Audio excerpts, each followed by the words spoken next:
Welcome to Turn a Page, the official comic book club for Nerd Initiative.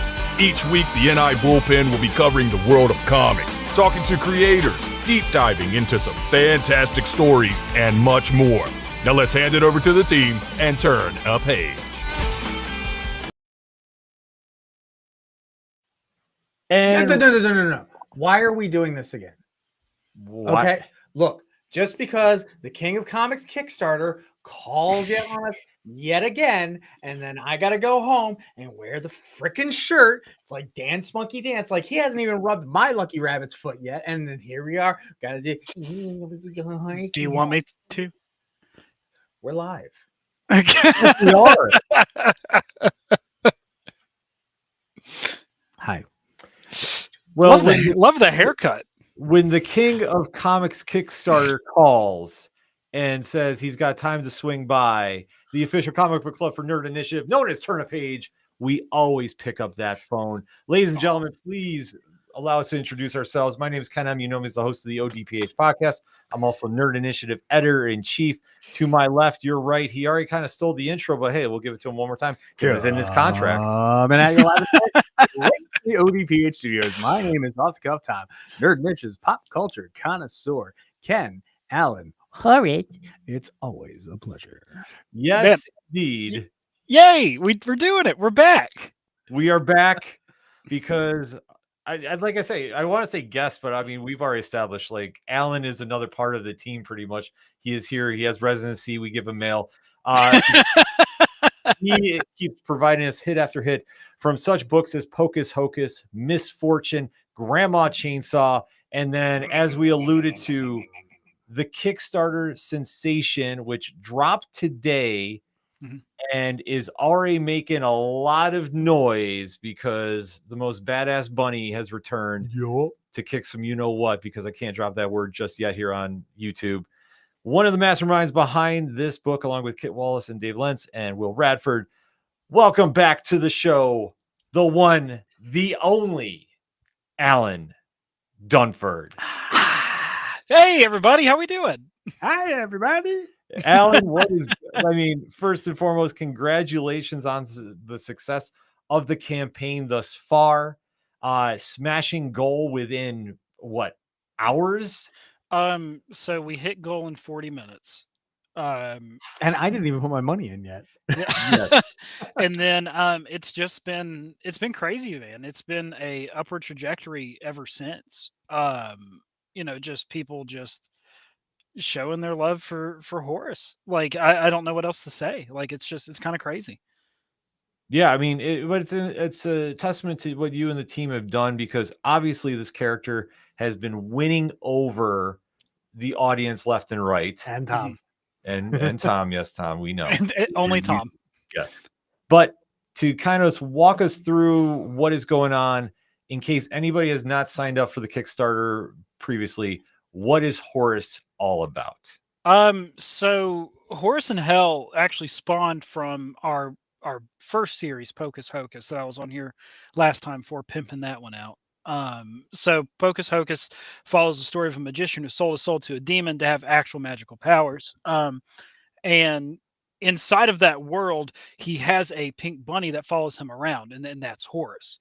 So we were just kind of milling it around, and people were like, we love Horus. We'd love to see like a little spinoff thing. We're like, yeah, sure. Whatever. We'll see what happens. So we went ahead and made an ash can, and they're like, oh, let's go and just turn it into a full issue. If it does well, awesome. We'll keep it going. If it doesn't do well, we'll end it in 2 issues. And now here we are. We're on issue 3. Yeah.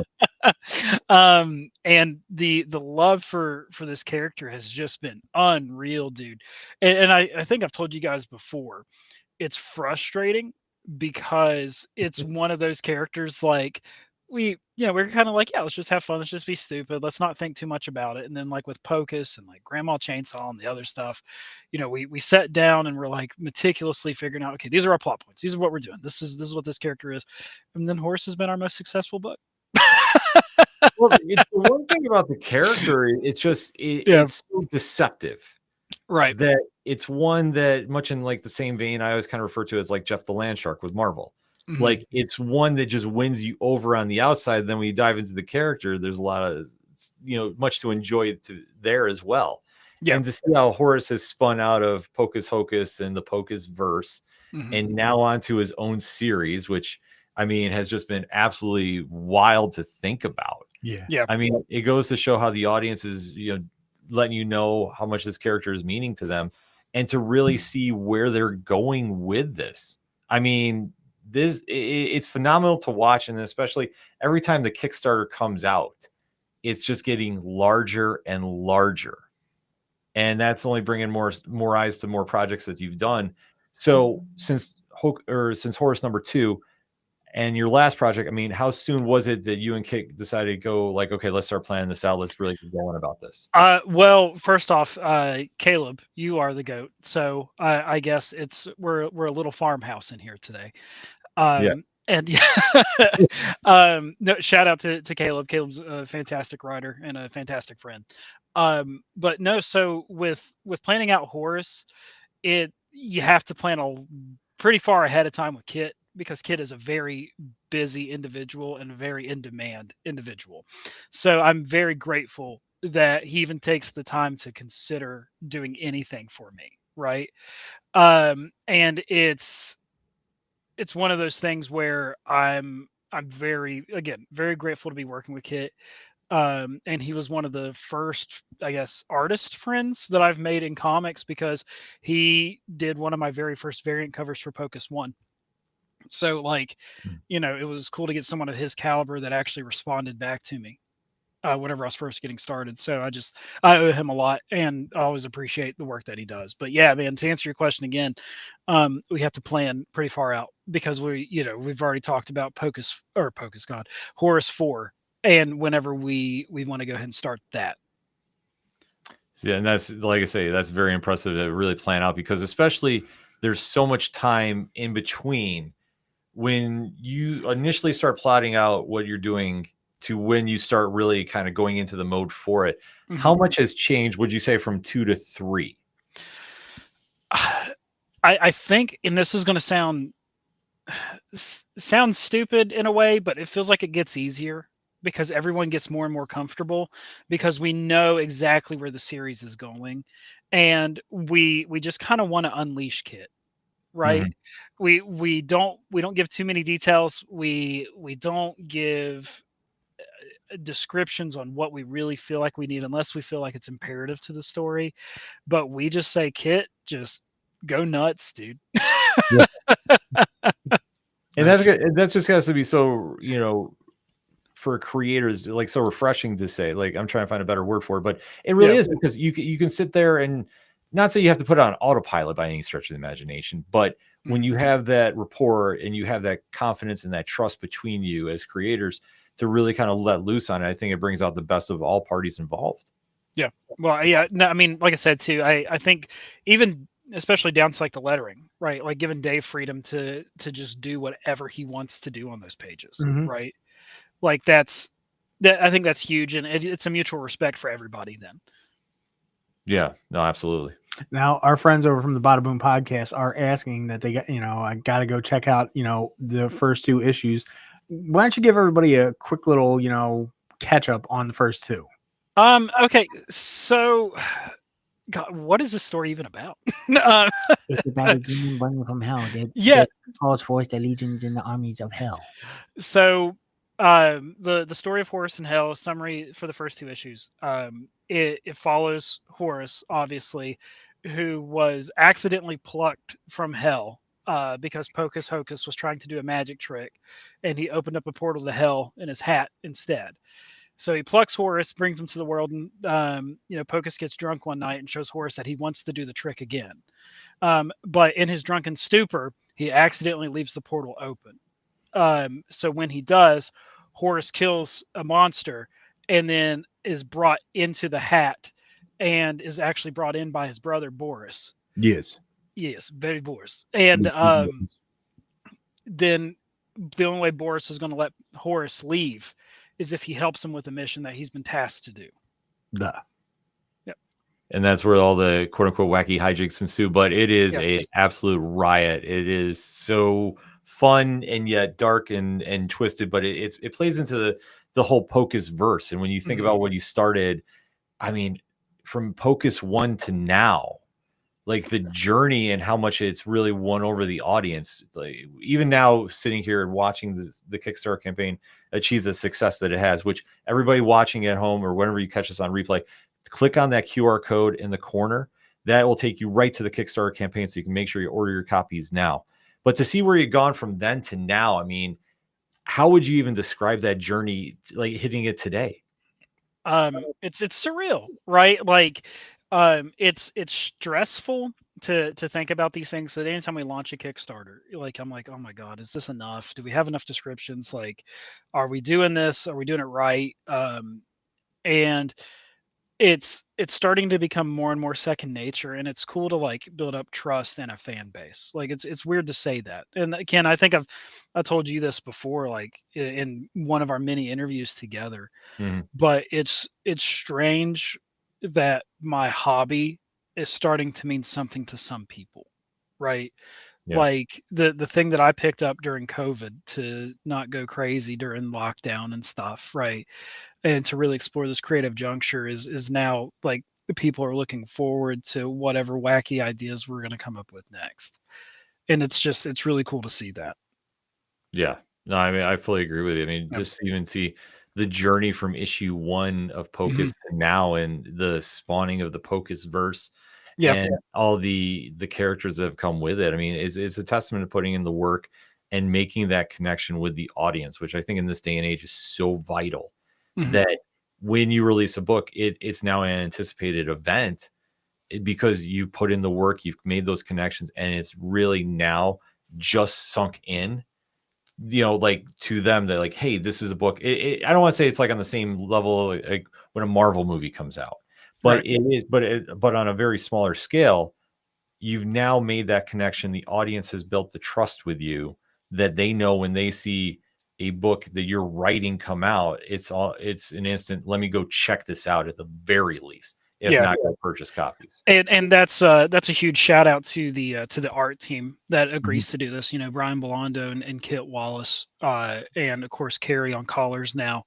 Like it's those guys too, and I always want to give them the props. Like Dave, Kit, Brian, Carrie, like they do the heavy lifting, right? Like because they're the ones that have to bring whatever's going on in my brain to life, and they do it beautifully. And I would not be talking to you guys if I didn't have them. And to Caleb's question, what other Pocus spinoffs are coming? We've actually talked about doing a demon spinoff series. Yeah, just kind of giving a little bit more on him, just because he's just a fun character. Like no one's really like clamoring to ask for him, but I think we can make it fun enough to where we could do something with him. I mean, that would be an amazing series too. I'm still holding out hope. Horus versus the Dead Squad. Yeah, I still, yeah, that's definitely still a thing.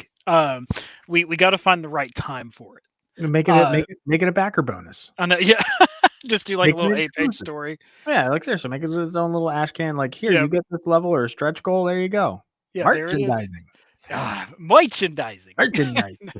But speaking of which, you know, you've already blown the goal out of the water. I mean, you're just inching at $6,000 right now. Yeah, as of right now, this is our biggest campaign, day one. Now, speaking of which, you have a 72-hour promo, the early backer box. Can you tell everybody like this is amazing? Like it's 3 figures, 2 covers, Kit Walls covers, covers A through D of issue 3, a hollow, and the mostly dead, your new book that's coming out, preview. But there's 3 little extras in here. Yeah, I mean, why don't we do this? We could take a pause because I think there's a package you sent over that might be able to explain this a little better to the audience. Somebody play the video. Play.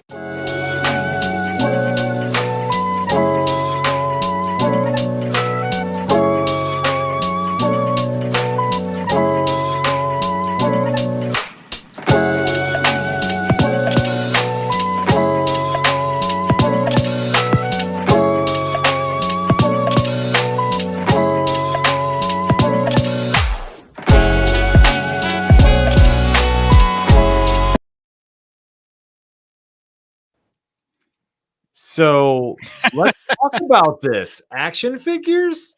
Yeah, so that was something that we talked about for a while, and we didn't know when to strike on these, right? Because do you launch them with a series that no one is like super familiar with, right? Or do you do it at like the last issue that you're going to do in the series, right? Like when the hype's there, do you do it afterward? So it was a lot of back and forth, and we just decided to really like hone in on this. And I talked about it with Mike over at Bad Bug, and he was like, "Man, I think it's fine now. Just do it." So then we reached out, uh, and we had the 3D renders done. And as soon as we saw the 3D renders, that's like, this is it.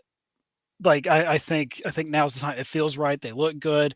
In the initial testing of people that we sent it to in our focus group, it's like, yeah, this looks great, right? Like, would you get this? And then what you guys saw there was the demonstration of how the figures work. So heads are detachable, weapons are removable. So then you can change the different size faces and stuff like that you want. And it was about getting it right. Like these are heavily influenced from like the Disney Doorables, if you guys have seen those. So we initially thought, hey, let's do a blind box, right?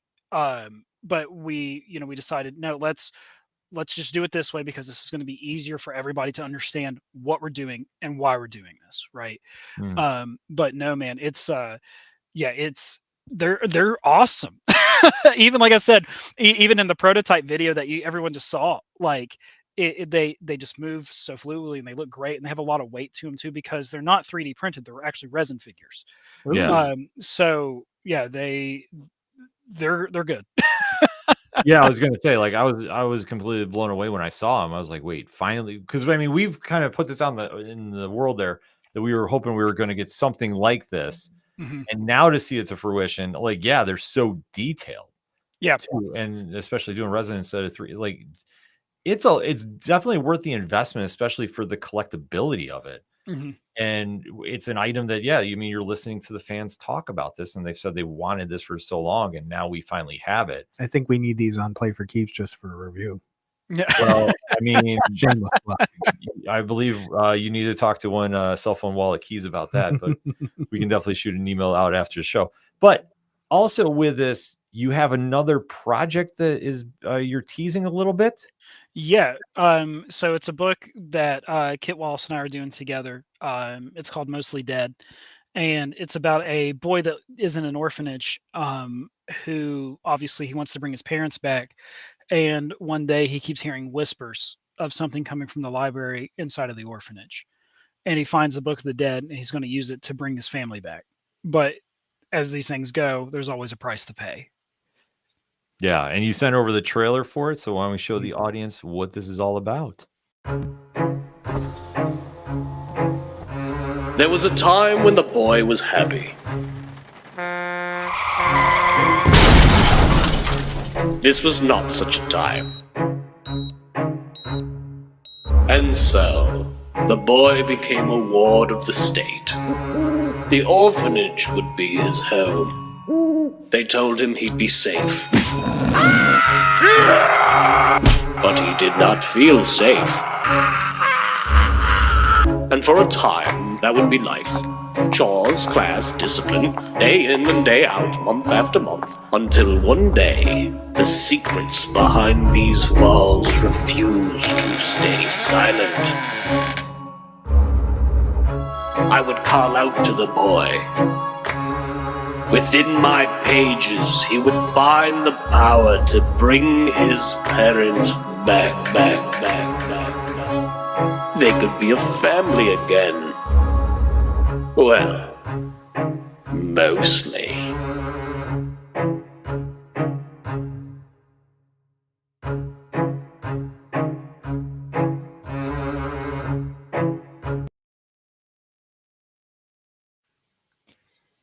Wow. Let's go. Wow. Yeah.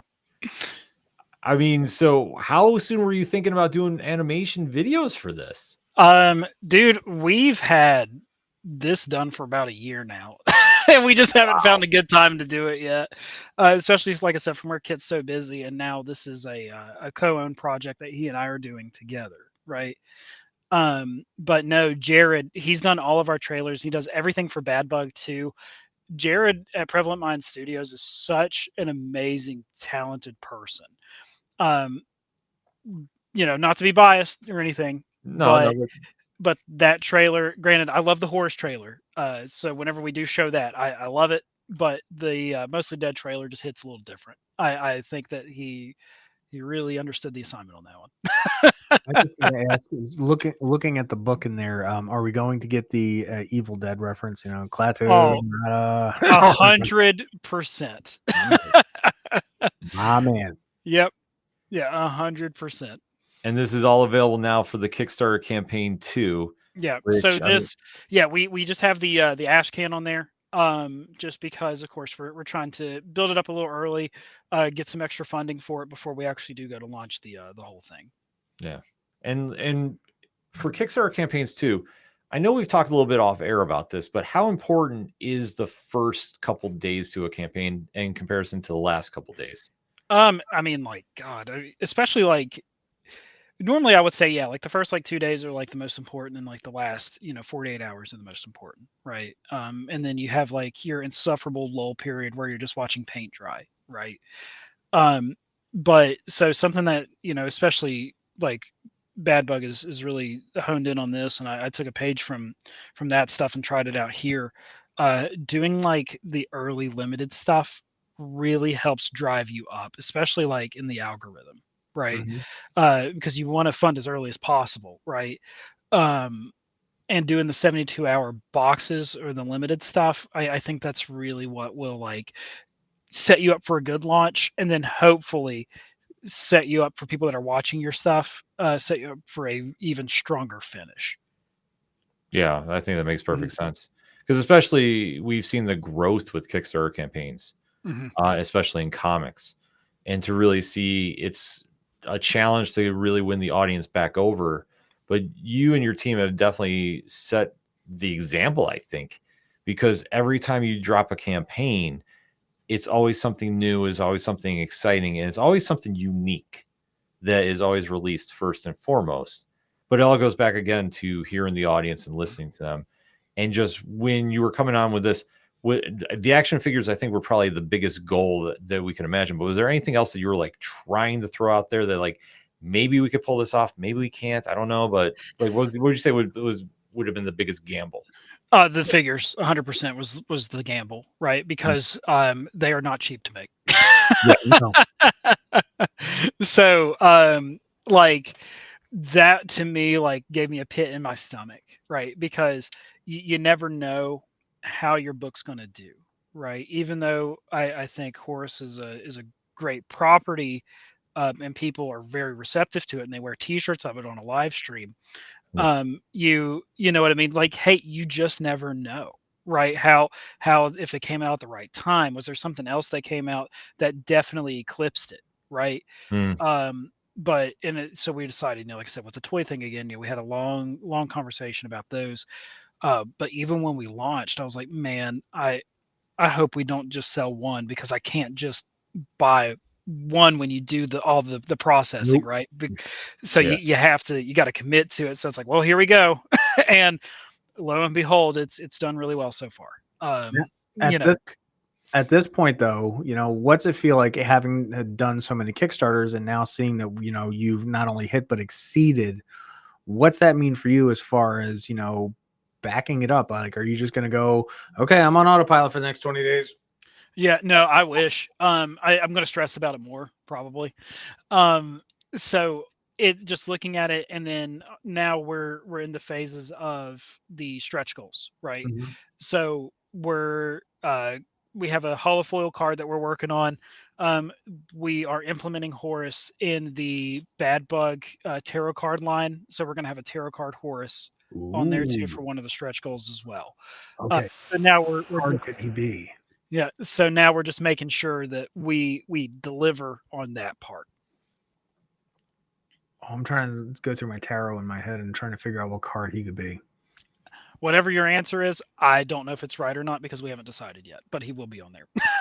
He'll be that one, and I'll like it. Okay, Yes. perfect. Yeah, there you go. I love it already. Well, I mean, it's just like I say, it's another benefit about listening to the audience and really giving them something different too.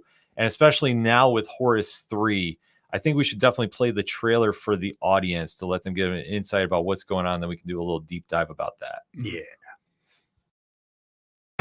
And now for my next trick. A rabbit from a hat.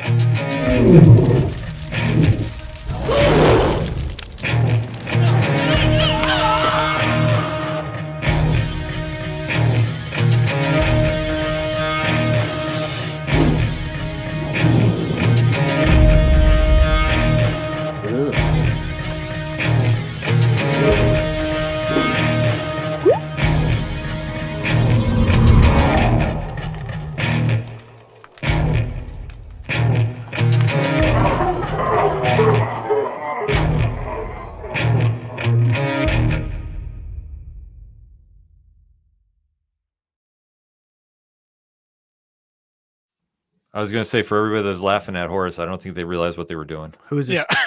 Jared William Daw. I offered myself up as sacrifice to do the voice. What the heck? Yeah. So Jared, again, Prevalent Mind Studios, he's done great. Fine. Yeah. In-house. I get it. I see how it is. Yeah.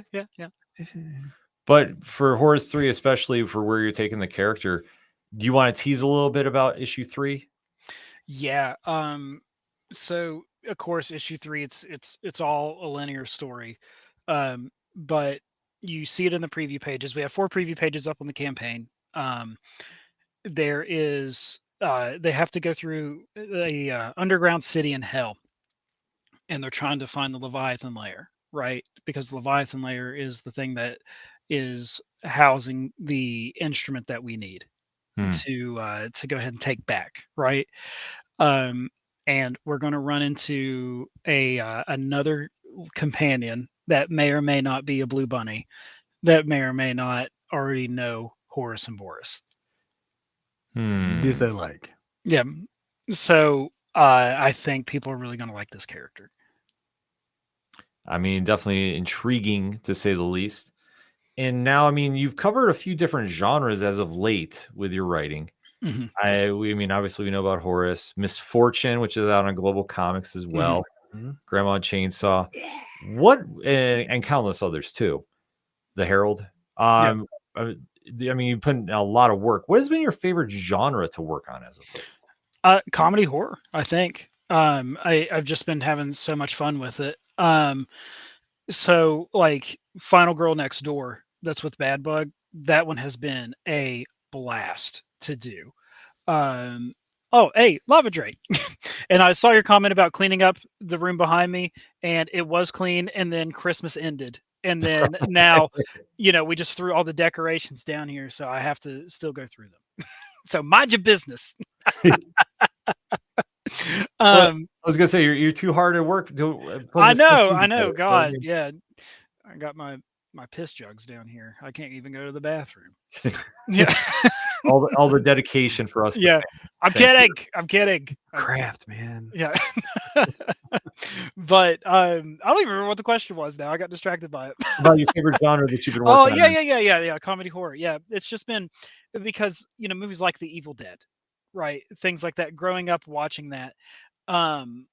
It's so much fun just to be able to have like your dark sense of humor and then implement it with just violence and just be able to try to tell it just a fun, crazy story on top of it, because that's when we get to really like have your imagination kind of go wild, right? And Horus, it's a lot of different things, but there are horror elements in it too. And we get to have dark humor in it, right? Especially the banter between Horus and his brother Boris, right? Because you could tell they just can't stand each other, and they're very bland with each other. So yeah, I think doing stuff like that has just been so much fun because it's let me like really stretch my creative wings, so to speak. And yeah, we hit over 6 cages now. So all right, let's go. Yay! Man, I thought I was going to be the guy that was going to do that. I know Tom's here. He's buying as we're on live, folks. That's how much we're supporting the brand. Yeah, buy on live. Yeah, no, that's crazy. Thank you, everybody. Yeah, this is nuts. So after Horus, what's next? Well, like what whether it's the next Horus story or the next book, what is lined up for Dunford and the team? Okay, so we're still working on Beneath the Lighthouse. We're trying to find that one's ready to go. We're looking for a good time to launch that in between everything. Of course, Pocus 7 is down the pipe too. But Horus 4 is one that we're in heavy development on, just because Horus 4 is going to close out this chapter, right? And that's when we're going to get our Horus in Hell Trade Volume 1. So we're really excited to see what we come up with that. And then if everything goes well after Horus in Hell 4 ends, we're going to start the next series, which will be Horus in Heaven. Which I think that one's just going to be wild with the stuff that we've talked about doing with that. So yeah, I mean, and then the other stuff that we have coming up too, like working on Death Knell with Bad Bug and Final Girl 2. The illustrations already been started with that. Kit's drawing that book as well.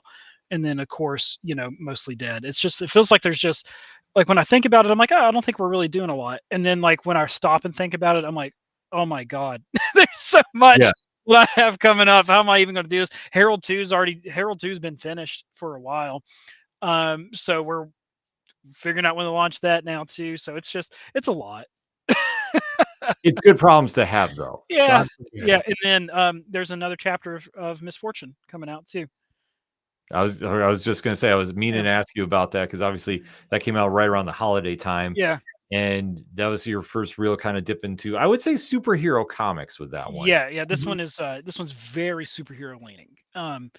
And luckily the production company that reached out to me for it, they listen to what I have to say, because we really blended occult stuff with it. So it's not a traditional superhero or traditional anti-villain.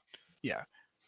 Yeah, I don't like to use the phrase anti-hero, but it's kind of in that genre to a degree, but it's not, when you think of traditional quote unquote anti-heroes, yeah, I would say Misfortune is not exactly there, but kind of teeters around there. Yeah. There's elements. But it goes to show about the influence you're getting, because I mean, you've done comedy and horror, you've combined them so well that, yeah, to kind of spread out and sprinkle that into a different genre, I think does help, because we do see the variations of superheroes too, from your Captain America's, Supermans to your Deadpool, Wolverine, Punishers. It's kind of like, one end of the spectrum or not. And then you have like Misfortune, which kind of leans depending on where the situation takes them. Yep. So I think when that kind of plays out, I think that really works well for the audience too. Ken, I need you to do me a huge favor. Okay. I need you to check your cell phone and then show it over to Tom, please, if you could. We're doing things. Live, folks. Oh boy. All right, Tom, do not scream in my ear here. We just got the tarot card. The tarot card just came out. It's okay. Yeah. I was gonna say I will respect it and not hold it up on camera. Yeah. It's sick, isn't it? The tarot card. Not to tease the audience anymore, but that's why we keep emphasizing, click on the QR code. Yeah. Sign up for the campaign. Because the tarot card, if you are into that, it's definitely that'll do. Be worth the time alone. Like, can we just say that is something? Let me take a couple questions from the chat. Chat is lighting up right now. Love seeing this. All right. So Jay Burns is asking, when are we getting figures of the team? I need them to sit on my desk. Oh God, you don't want that. I'll just silently judge you all day. I want Boris. I mean, in Russia, you don't get figure gets you. So then let's see. Lava Drake is chiming in about plus the live action Pocus miniseries Netflix just purchased for you to 25 million. Oh yeah, that'd be great. Yeah, especially with how, like, Jared, the way he animates trailers, like whenever we watch that happen, it's like, man, I would love to see this come to life in some way, right? Now, I was saying to Ken before we got on, there's something about Hocus that really reminds me of an old video game my wife and I played about a decade ago on PlayStation 3 called Death Spank. And it's just that big. Yes, exactly. Okay. All right. Yeah, man. Whatever. Exactly. You're picking up on it just because I said the name, because it's that, hey, Yeah, I'm yeah. here, it's camp, it's horror, it's all Mhm. together. And honest to goodness, if I mean, I know the company's not doing anything, but if you could develop a dungeon crawler style game with Horus. So what I wanted to do with Horus was we talked about it before. I want to do like a classic Castlevania side scroller. Okay, I could Yeah. see that. That's what I really wanted to do with Horus. Okay. Yeah, and it's just him going through hell. So All like I just thought it'd be kind of cool to do something like that. I know. I'm just seeing one little Horus and a big, huge Metroidvania screen. Yeah. So that's a big problem. And then you have to flip the capsule upside down. No. Yep. All right. These are references Ken does not get. No, but I respect it though. My gaming is in the neighborhood. It's not fully in the ballpark. Mm-hmm. All right. Hydra Asylum Comics is Alan. Is there a genre that you haven't explored that you want to write a story for yet? Rom-com. Man, what would I want to do? I was gonna say like I'd like to really try superhero, but I kind of get that itch now scratched with Misfortune. But Mhm. I don't know. I think maybe writing just a traditional action style, right? Like my dream would be to one day like be able to write a Batman issue. I think that'd be sick. But I think just doing like a fun, just straight up true action comic, just to kind of see what it'd be like, right? Hmm. Yeah, just like someone would have to definitely like, rein me in a little bit probably, but I mean, I get it. With the way comic books are nowadays, man, it takes all types. So you Yeah. might just look out. I mean, here you go. Hey, BC, the freak. Yeah. I mean, Alan could do freak easily. I mean, there's a lot of possibilities you could do, especially there is one thing on this campaign that caught my eye. It's fun to unalive people crossover covers. Yeah. So that being said, you want to speak a little bit about that, and does that mean we're going to have Horus crossing over to other books? No, so this was so I reached out by Anthony Stokes, who wanted to do a crossover cover or a connecting cover where we just have, once you put them together, then that way you can just have like this nice beautiful picture together. And it was just kind of a cool way to just share the love in the indie comic scene, right? Like, because he has his campaign running, I have mine, and it's just kind of just like a cool thing to do together. No, that's cool. I mean, You got the chocolate and the peanut butter. well, it's a matter of combining, the community over competition, which I think is always key. Yeah, You know, 100%. Yeah, well, I want everyone to succeed together, Yeah, and I think that definitely works in that sense. Mhm. Because I was going to say, if you were planning on that, who would you have Horus cross over with if you could write the perfect scenario? Because I have one in mind. Do we need to break it down by like genre so we can kind of narrow it? Well, who's yours? All right, well, super chat. If you want to see Horus cross over with somebody, I want to see your picks in the chat here too. Mine is simple: Lobo. Dude, that'd be so good. Lobo and Horus just running around doing, Lobo and Horus things. Yeah, that'd be great. God, now it makes me think of like Horus and like the banter that he could have with Ghost Rider. Stuff like that. Or hell, even Deadpool. The pedestrian. Ooh. That's good. That'd be a real good one. Like the dichotomy that you'd have right Yeah. there. Yeah, that would be out of Mike killed it. Mike has the answer. Oh, Hellboy? Yes. Yep. Yeah, I mean, we have a Hellboy inspired homage cover. Like, Yes, I don't know, it was right there. Yes, I was gonna say, and even for the covers too, you have a great selection for this go around too. Like I say, no matter where you go to pick up your copy here, like there is just something for everybody here. And I think it really covers all the bases as well. Luckily, Yeah. I'm getting all of them. I'm getting every one of them. Yeah. So that's the thing. Like, we always try to be selective and be creative with our cover artists, because especially with a variant cover, we want to give variety, right? And and I'm always so thankful for all the people that reach out to us who want to work with us, and it's great just to see that, especially this love for this little pink bunny. Yeah, I was gonna say he's definitely winning everybody over left and right, no matter where you see him.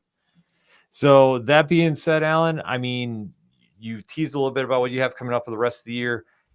Any final thoughts if you have to fully convince somebody at home why they haven't clicked on that QR code yet, why when they watch this on replay they're going to want to check it in the liner notes and go hit this as soon as they hear this episode? Because Tom is a very harsh judge of character, and if he's willing to wear a T-shirt with a pink bunny on it, you have to know the book's good. Dude, I freaking I love the book. I just love it. Okay, so I have worn this down to the local veteran drinking hole, and the side eyes I almost got him. I almost and the side eyes that I get make it all the worthwhile. Yeah. If you only knew this book and you only knew this series, it's perfect. No, I mean, for real, if you guys are a fan of, just wild, crazy, hellacious stories with a Saturday morning cartoon twist on it, I would just ask you to check it out and just give it a chance. I think that there's going to be something in this book series for everybody. And this is the one series that we have, and it's been so meaningful. And this might sound like, I don't know, it might sound stupid or sentimental or whatever, but it's crazy because every time we have a Horus campaign end, after we ship the books out, I always get a message from a couple different parents that say they read this book to their kids or their kids love it. Like, it's amazing. It makes me like, you know what I mean? But like, we're writing this stuff. We're like, man, this is pretty violent. And then they're like, hey, my kid loves this book so much. We thought it was so funny. And I'm like, all right. I mean, you're my people. Yeah, you're causing family time, causing family bonding. I mean, you're getting kids to read. Exactly. Yeah, you're real. I mean, it's weird how much that means, like getting those messages, right? So yeah, it's cool. It all goes back to connecting with the audience, and I think that is something that you'll hear me say probably in every single interview I do with you, because I feel that you really know how to connect on that level. Because as we always say, we always start out as fans first. But I think that no matter where you've gone with your journey, especially creating, you've never lost the fan in you. Oh, and not saying anybody else hasn't, but I'm saying like you especially, and getting to know you, like you've always been a fan first, and you always keep that same energy, no matter if a Kickstarter campaign shatters a goal first day or comes out slow, no matter what, you've always had that mentality. And I think that's one thing that carries you through your projects. Right. Well, yeah, I mean, I got to keep a good headspace, and, I always tell myself, stay humble every day. Right. Because, this is still just so new to me, and I know that I wouldn't be here without great people like you guys. Everything that Nerd Initiative's done, Hydrocylon Comics, everything Bad Bug's done. Like, it's just there's just so much like to be thankful for in this, and I just want to just give that positive energy back. Right. Yeah, because I think now more than ever, we all need as much positivity in the world as we can get.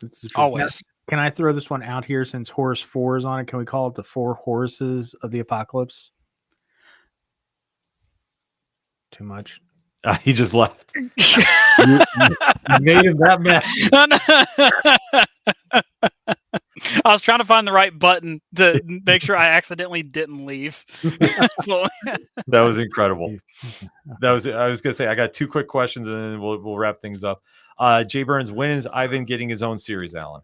No one wants that. All right, next question. Silent Comics. Speaking of bunnies on a shirt, any chance of another run of the original Horus shirts? Yeah. So we're actually, oh gosh, you know what's more or just as expensive as figures? T-shirts. Good quality T-shirts. Yes. And like everything we do, we want to make sure that we have excellent quality. And whenever it comes to excellent quality, we have to order in bulk. But yes, to answer your question, the original Horus shirts actually came out issue 2 of Pocus Hocus. Yeah. And it's Horus sitting on top of an eyeball. Yep. And Kit drew that, and it was great. We used it, and I think we launched it maybe for the first Horus again. But yeah, we'll definitely we'll probably bring it back for issue 4. So because we want issue 4 to be a big thing, you know what I mean? Like it's a celebration of everything that the team's done, because it's going to be the first trade for Horus 2. So we just want it to be, I don't know, something special. So yeah. And I think you're completely on the path for it, because wherever you're watching or wherever you're going to hear this episode at, Allen and his team really, really put in 110% of what they have into every single book they do. And it is not just a shilling statement, I guess, if you will. It is really based on picking up their books, getting the quality through the creativity, through the production, through the incentives. It's really a worthwhile investment to support him in what he is doing. There is no question about this. There's no doubt. There's no, other than being somebody that's had the fortunate pleasure of purchasing them and supporting in that manner. Yeah, you get your money's worth and then some. And this is why you see these books explode on first day, like we have with Horus in Hell. And I can only imagine where we're going in 2025. It's only going higher from here. Yeah, I mean, we're only like 3 weeks in. Yeah. Well, I was going to say, if you think where you're at right now, just imagine we're going to be talking in December. Yep. Yeah, I can't wait, man. There's a lot of crazy stuff coming up. Probably. He has resonance. Yeah, probably. He's got tenure at this point. God. I think for the intro, we're just going to have to just have you in a square in the corner. Yeah, that's fine. Yeah, know, that's fine. I'll just do that. That's cool. We'll replace the turn of page logo. We'll just put your picture up there. Yeah, So like give him like a little Max Headroom thing. You know? Yeah. Yeah, just have me just. Yeah, that's all it is. We're gonna make that happen. We're gonna screen grab that tonight. Yeah. Allen. No, guys, I appreciate you. The pleasure is always on mine. And I always say this for anyone watching. Ken, Tom, you guys are more than welcoming, and just you guys have always just been so fantastic, and the whole Nerd Initiative crew. I have nothing but incredible things to say. They are as genuine on screen as they are off screen. Thank you. I appreciate the kind words, man. As always.